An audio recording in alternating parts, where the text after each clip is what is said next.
Alors bonjour à tous. Je reviens encore vers vous, chers amis. Alors, à notre début de leçon de la programmation, déjà, je m'adresse ici à toute personne qui souhaite être programmeur, qui souhaite se convertir en développeur, programmeur, logiciel web ou mobile. Alors, je vais vous donner un tout petit conseil pour cela. Si vous souhaitez vraiment faire de la programmation, alors il y a un élément très essentiel que vous devez comprendre déjà, l'algorithmique. L'algorithmique, en fait, n'est pas un langage de programmation en tant que tel, c'est juste une suite d'instructions enchaînées entre elles. Et tout le monde, vous tous, vous faites, nous tous, nous exécutons des codes, nous exécutons des programmes sans le savoir. Par exemple, si un ami te téléphone et qu'il aimerait avoir peut-être la recette de, pas d'un repas, que ce soit un ndolé, le ndolé, que ce soit peut-être des plats de chez nous, le ndolé, le coq, je ne sais pas trop, la teke et consorts, ou bien des spaghettis. Alors là, vous allez essayer de lui donner, lui transmettre en fait certaines informations pour qu'il puisse amener à bien la préparation. Vous lui direz qu'il faudrait peut-être mettre les pâtes dans l'eau bouillante et lorsqu'il c'est 5 minutes, et puis il faut les retirer. Et sans le savoir, vous venez de créer un algorithme avec votre ami et votre ami vient de l'exécuter. Alors, vous en êtes peut-être pas conscient, mais vous exécutez toujours des algorithmes dans votre vie, quotidiennement. Quand vous faites vos courses au marché, quand vous montrez un chemin à un touriste, ou quand peut-être même vous exécutez une recette de cuisine, vous créez et vous exécutez toujours des algorithmes sans le savoir techniquement parlant. Maintenant, quand un problème informatique se présente, la solution consiste souvent à créer un programme pour le résoudre. Et pour créer ce programme-là, on a recours à un ou des langages de programmation. Et ce sont ces langages de programmation que on peut citer: le langage C, Java, Python, Ruby, JavaScript, HTML, CSS.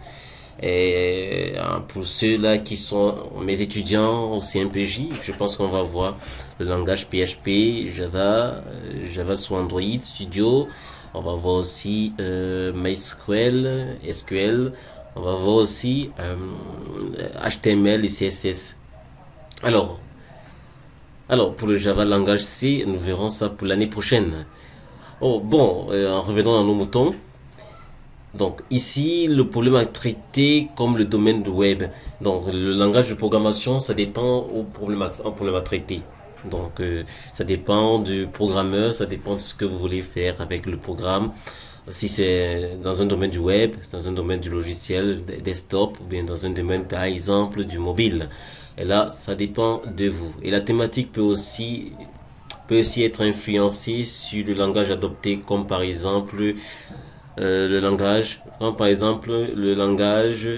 exemple les statistiques d'intelligence artificielle Peugeot 3D, et j'en passe. Bien entendu, chaque langage de programmation a ses propres particularités.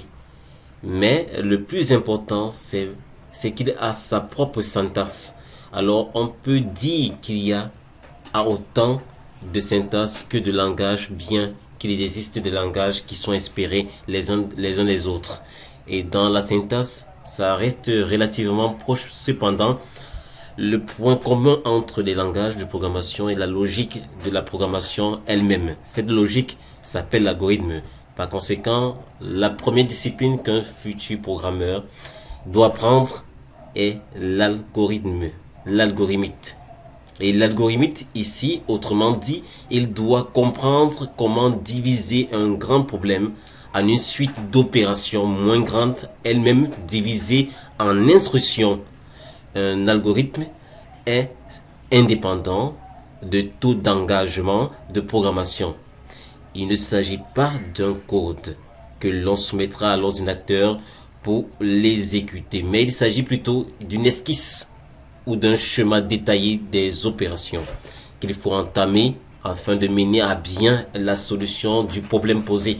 Et quand l'algorithme sera fini et jugé adéquat, alors à ce moment-là, on peut le traduire.